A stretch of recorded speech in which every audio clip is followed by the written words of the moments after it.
In Rogers County, Dan Delosier. This is my district, so we're going to give you some updates on what's going on right now.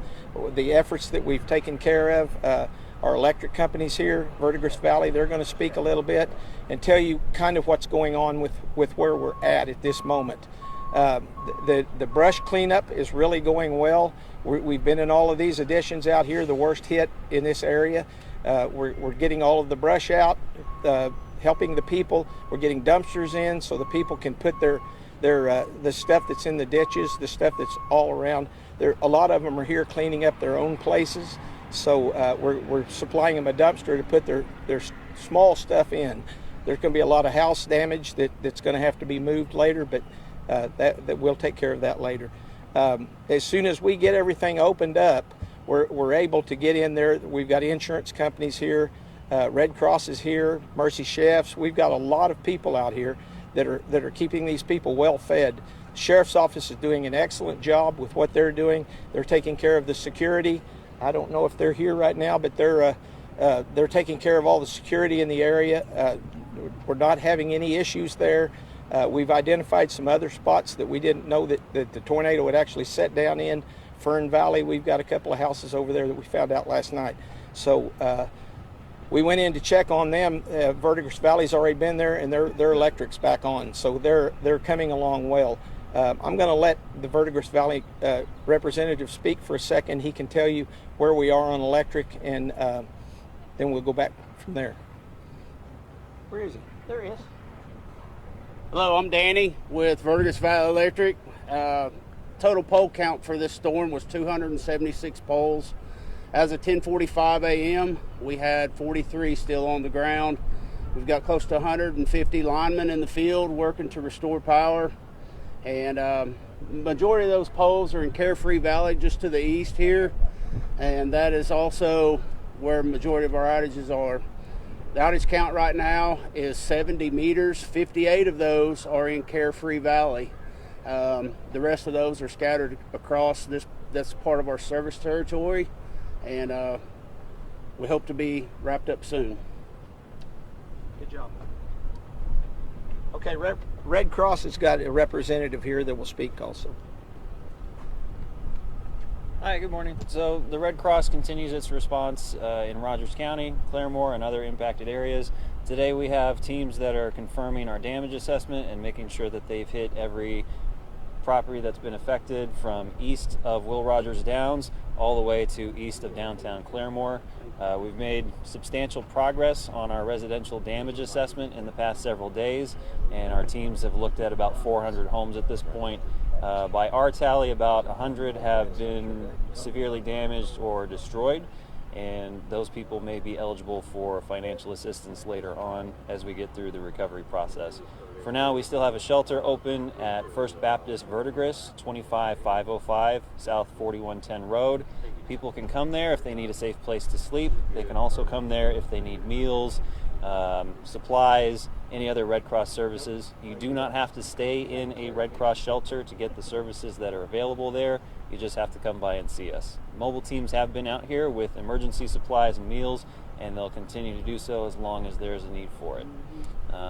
With that, we'll turn it over to the next speaker. Get your name on camera. Sure, Matt Trotter, Mattrotteter. One more thing to add, we know that some people may not be in their homes right now. We know there are some injuries and people may be in the hospital and not able to reach us at the moment.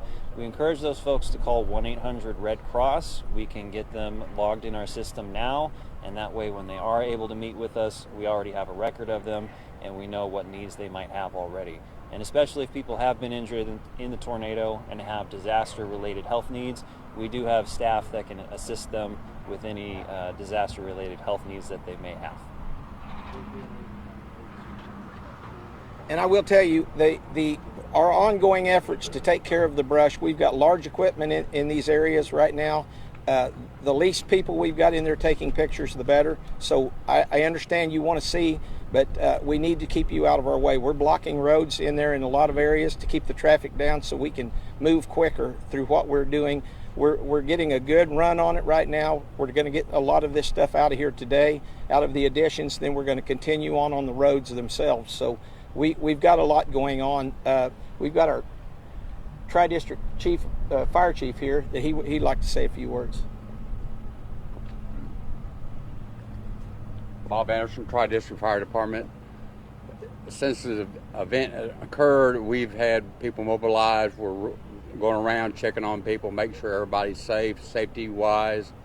The big deal we're dealing with, just like Dan just said, in Burgess Valley, is they've got men in there trying to work. We're trying to keep people that do not belong in the area to stay out. If you want to stage or meet with somebody, we got like the church here to set up, to do stuff. We got a charging station at the fire department, charging stations here across the street. There's a store for people if you want to meet or have meetings or family members. Go stay off side of Carefree, clear over to Whispering Winds, Fern Valley. They was all impacted. We had like almost 8 mile impact.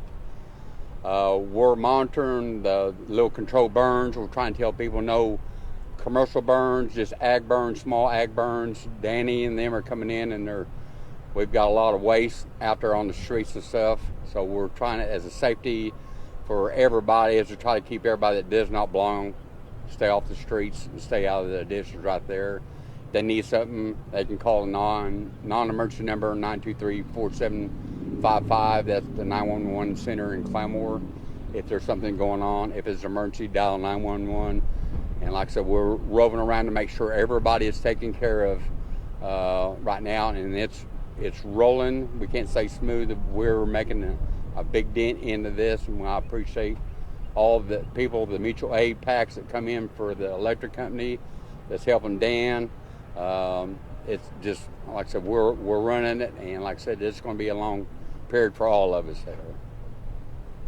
Any questions? Thank you. That's pretty well our update right now. We have a lot going on. We've got FEMA assessment teams out here going through all the additions right now. They're assessing in the city of Claremore. There's a lot of damage in there, as you know. We're working on all the areas to make sure that we get our brush taken out. We've got a pile of brush that would really surprise you. There's a lot of brush out there. So we're working on getting it all cleaned up in here good enough where the assessment teams can make it in here, and some of the families are starting to come back and work on their places themselves. They've got insurance companies, like I said, in here. There's just a whole lot going on in there, and the more we can keep people out of there right now, the better off we are. We've got Clarice Doyle here from Claremore Progress. She lives there. One of her house was affected pretty hard. So there's just a lot going on. We thank you for you all coming out and checking, and we're doing fine. We're working on it. One other thing, the dumpsters that we have in here. We've got people asking, can anybody bring their trash out here? No. This is for the affected area. We would appreciate it if the people from outside this area would not be bringing their trash to the dumpsters out here. That seems to be an issue. So other than that, Steve's going to speak. Steve Massey with Emergency Management.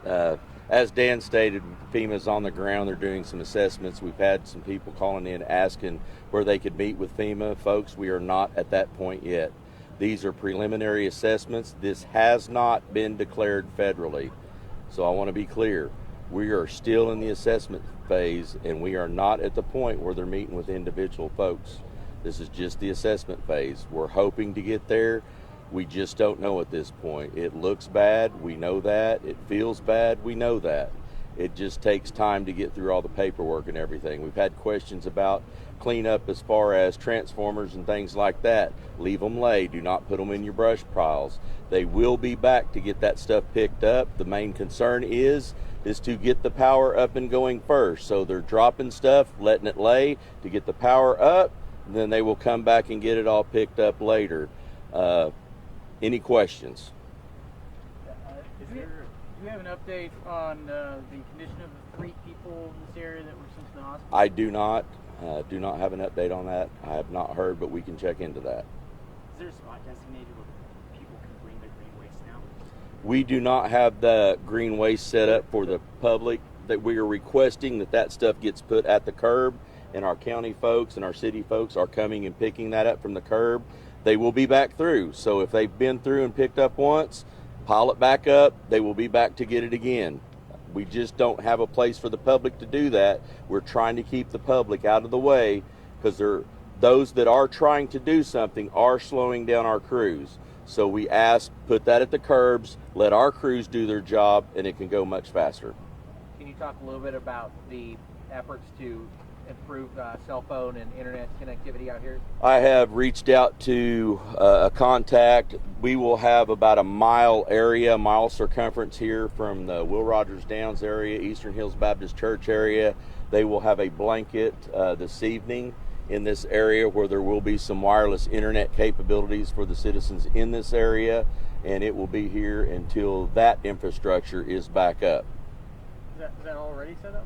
It is in process. They are on their way right now. Are you guys accepting volunteers yet? No, not at this point. We're still requesting no volunteers show up. If you want to come and help a family and friend on your own property, that is perfectly fine, but we do not have an organized volunteer teams going out at this point. And the reason we're not is we're in such close proximity in these things that if we get a lot of people in there with tractors and stuff, we're going to get somebody hurt. And right now we've done so well at not getting anybody hurt. We want to keep it that way. And when we get all the brush cleared out of there, there's a lot of families in there right now. Some of them have 25 people in there, and they're pulling everything out of their houses if their house is destroyed. They're taking that out. We're giving them access to get in and out of there, but we're trying to block a lot of the roads right now so our people can work. Verdigris Valley is still in there. Yesterday was pretty hectic because of all the pole work that they were doing in there. They've got those done now, so a lot of their trucks are moving on to other parts of it. So we're having room now to work, and we're getting a lot in there now. We're getting quite a bit, but as you can see, there's not a lot of traffic let in here right now because we've got too many people with cell phones that want to come through there and take pictures. So right now we don't have room for that. One last thing, there's been a lot of comments made of Red Cross not being here. Obviously that's incorrect. We've heard a lot of comments. Cherokee Nation's not here. I've got the Cherokee Nation Emergency Management Director here as well. She's been working with me from day one. So these rumors you're hearing that people are not here, Sheriff's Office, Red Cross, Salvation Army, we are all here.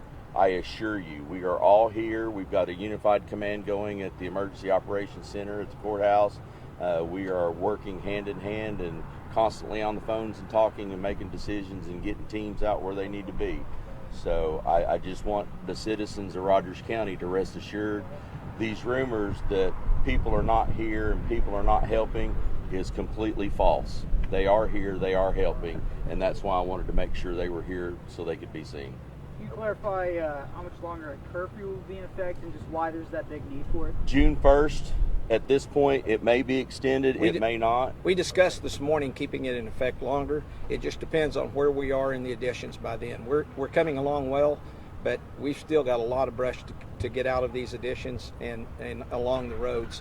We don't need a whole lot of traffic out here, so that's one of the reasons we're keeping a lot of those people. And the curfew, we're starting to see some efforts. The sheriff's office isn't here, but we're starting to see some efforts on doing looting. So we're making sure that we're keeping them out here. I haven't talked to the Highway Patrol this morning, but we're going to request them stay a little longer. I've been in contact with the sheriff's office, and as Dan said, we are going to request the Highway Patrol. I will talk with their command staff here this afternoon. The curfew, folks, this isn't a conspiracy theory that we're trying to take people's rights. You see that stuff on Facebook and everything all the time. That is simply in place so we can help our law enforcement restrict things down because we are trying to stop the looting and the gawking and the people being in places that shouldn't be. Folks, this is for our affected people's protection. And I hope you guys understand that. We're not trying to control anything. We're not trying to take over the world. That is not what's going on. This is simply to protect our people that are affected. Have you guys made any arrests? There has been some arrests made, yes. Do you have a number? I do not know number. There's been one I know for sure. I know there's been a few. In Claremore? Yes, Claremore and the county area. Okay. Commissioner, can you talk real quick on, maybe Steve as well, why is it that you can't just immediately haul the brush off somewhere? And talk about, you can't just dump the brush somewhere and expect the county to burn it No, There has to be a and we're permitting finding those efforts right now. Up by the courthouse, there's an empty lot up there that the county owns. I was just out there just a little while ago. They've been in there with dump trucks filling that up. It's full of brush. That wasn't authorized. We don't know where it came from. They must have done it in the middle of the night. We're going to now have to clean all of that up when this is all over with. So we are trying to not. The best thing we can do for everybody out here is to have them put it in the ditch. We can go through pretty quick, and there's a lot of areas now that we have the traffic out of the way. We're moving fast through these additions. So and we're going to come back. If we have to come back countless times, we will come back till we get all the brush out. But we don't need people hauling it out on the roads, in the additions, blocking everything. It just works better the way we're doing it, and it's a lot more efficient. And just to kind of put it into a little bit of perspective and explain it a little bit better, the documentation that is required on this type of stuff to this magnitude, we have to GPS every location of every tree that is downed and has a root ball. Imagine how many trees have been blown over and that root ball is exposed. We have to GPS every one of those for the documentation, hoping that we get that declaration, and that is a 100% requirement through FEMA. So that's how detailed this documentation has to get. We're documenting everybody's time. We're documenting everything that's been destroyed. It just takes a massive amount of time and a lot of resources and people to do that. But that's how extensive this is. This isn't just, I've got 2 trees down, I need to remove. GPS locations have to be obtained. So it's very extensive, folks, and we just ask for your cooperation and patience. And you can't just light this stuff on fire. Absolutely in a big not. pile. You have to get permitting and DEQ. We'll probably involved. be a month before we can burn any of it once we get it all from DEQ. We've got a permit to stack it, but they're going to have to come and look at all of it before we can burn it. FEMA has to lay eyes on this stuff as well. So it's a process. It's not quick. That's for off-site, not inside Carefree Valley. A lot of these people have small burns that we are checking on and giving them the okay to burn.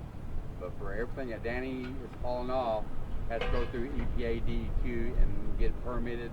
Well, we're allowing small burns only for ag stuff only. No commercial, plywood stuff like that. House stuff does not need to be burnt. We're not allowing that into. And that's why we have Carefree dumpsters. Valley. That's why dumpsters are set, is to get all of the construction waste. We're not going to let any of that go. We can't let it go into the landfill. So we're or in our brush piles.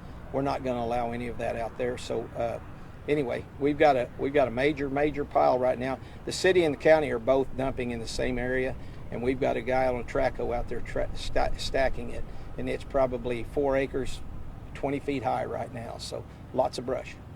We appreciate everybody coming out. Guys, thank you. One last question. Yeah, I was just gonna want to ask if we can let Cherokee Nation fill in on just their involvement. They're working directly with me, so I will take any questions that you have. Just overall involvement. They have been by my side 100% of the time from start to right now. They provided me a command post on scene out here in this area. They provided personnel and anything I need. I've been in contact with their city or tribal administration. Their counselors have contacted me direct. They are 150% involved in this situation. Guys, thank you very much. We need to get back to work. Any other questions? Do you have any? The curfew, could you remind us, you said that you're planning to extend it? Yes. Do you have a time frame on? No, not right now. We don't know exactly how long until we talk to the Highway Patrol. They're the ones that are coming out here at night and being here for the curfew. Mm-hmm. So I'm confident that they will extend it, but June the 1st, it's over right now. We'll know more after today, and we'll let you know. Okay. Danny, we go. So that the city and municipal court building is closed. Is that due to power outages? Is that due to damage? There's damage at the police department. Damage. I'm not going to talk. I can't talk for the city, but they do have damage to the police department and the city area. They're getting a lot of their electric back on. In their meeting this morning, they were talking about they've only got one, whatever they call it, Yeah, circuit. One circuit off now. They have 28 circuits, and they've now got 27 of their circuits back on. So they're bringing people back online. There's a lot of people that are going to have to hire an electrician to hook it back to their house, but a lot of people are coming live now out in town. So, any other questions? Do you know how much longer the estimated folks in this neighborhood might still be without power? Well, Verdigris Valley is going to have the electric in there. They're going to have to hook up to it. They're going to have to hire an electrician if it pulled it out of their house, which most of the houses aren't going to even have electric anymore. So, but there are some in there that are good. Am I right? Yes. There are houses that all they're going to have to do is tie back onto the electric. Danny, can you talk about that process of getting your weatherhead fixed? That Danny's a good name. Yeah. So some of our members that have had damage on their side of the service, one for instance is just north of Carefree Valley up here.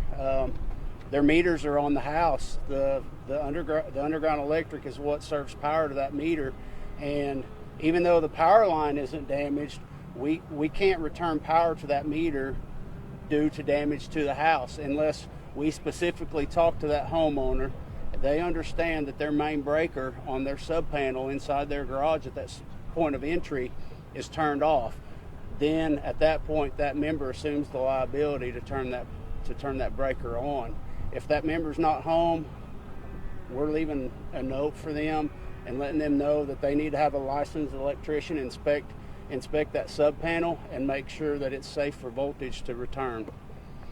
And in the event that they are left off, once that inspection is completed, they need to call into the office and request for that meter to be reset. There's no charge for it. It's just a safety protocol that we follow at Verdigris Valley Electric. And we're seeing some electricians in there this morning. There are some electrician trucks in there, and I'm sure that's what they're doing is inspecting the houses to see if they can turn the electric back on. But Verdigris Valley is going to have it today. Probably most all of in there you'll have on, won't you? I'm not going to say they're doing the best they can. Let's just put it like that. As far as Carefree Valley is concerned, that's where the majority of our poles and our outages are located, as I mentioned earlier. The issue with Carefree Valley is, for the most part, replacement of those broken poles are with tracked machines only. Our big equipment, our big pressure diggers, and our big buckets are getting stuck in there and burying up. So a lot of that work is reserved for tracked machines, and without the use of bucket trucks, that puts it on the lineman to tool up and climb that pole, put the wire back up, pull the transformers back up, and get everything right before they energize. So Carefree Valley, using that type of equipment and the climbing involved is a lot slower process than being able to use the heavy equipment to get things done at a quicker pace. You have how many personnel? Overall, system-wide, we've had close to 150 linemen in the field to help with the restoration efforts. Things are winding down, and we are concentrating more and more and more on the Carefree Valley area as crews get done with those jobs, and we're getting closer and closer until we're nearly to the end of this, where nearly all of our line personnel will be working in Carefree Valley. Thank you for your time. You have anybody have any questions? Okay, we're good. Thank you.